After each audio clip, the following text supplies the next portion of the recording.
సంవత్సరాలు సార్, నేను మాట్లాడకుండా ఉండలేకపోయా. నేను చాలా కాంపిటీషన్ అయినప్పటికీ ఒక మాట చెప్పాలని ఉద్దేశంతో తీసుకోవడం జరిగింది. సారు నెల్లూరు జిల్లా బీసీల ఆశాజ్యోతి, పేదల పాలెటి పెన్నిది, అజాత శత్రువు, ఎమ్మెల్యేగా, రాజ్యసభ సభ్యుడిగా రెండోసారి ఎన్నికైనందుకు నిజంగా చాలామంది చాలా సంతోషపడ్డారు. ఎందుకంటే సార్కి రాజ్యసభ సభ్యత్వము లైఫ్ లాంగ్ సార్ కావాలనుకుంటే లైఫ్ లాంగ్ ఉంటుంది. అలాంటి వ్యక్తి మన బిఎంఆర్ సార్. పార్లమెంట్లో చూస్తూ ఉన్నాం, సారు వ్యాపారంలో బిజీగా ఉన్నప్పటికీ పార్లమెంట్లో ప్రతి అంశం మీద చర్చిస్తూ బాధ్యత చేస్తూ ఉంటారు.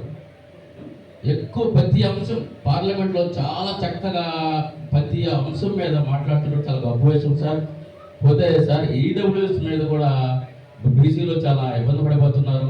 దాన్ని కూడా మీరు పార్లమెంట్లో కొంచెం మాట్లాడి బీసీలకు న్యాయం చేయవలసిందిగా కోరుతున్నాం సార్. చాలామంది సార్ గురించి చాలా చెప్పారు. నేనైతే అనుకుంటున్నాను సార్, ఈ టర్మ్లో మీరు ఖచ్చితంగా సెంట్రల్ మినిస్టర్ కావాలని మనస్ఫూర్తిగా కోరుకుంటున్నాము. కష్టమేమో కాదు, ఈ 5 సంవత్సరాల్లో మీరు సెంట్రల్ మినిస్టర్ అవుతారని మనస్ఫూర్తిగా కోరుకుంటూ ఆ రోజు మళ్ళా ఒక మంచి పండగ చేసుకోమని చెప్పేసి సందర్భంగా తెలియజేసుకుంటూ thank you sir. Thank you sir. Thank you very much.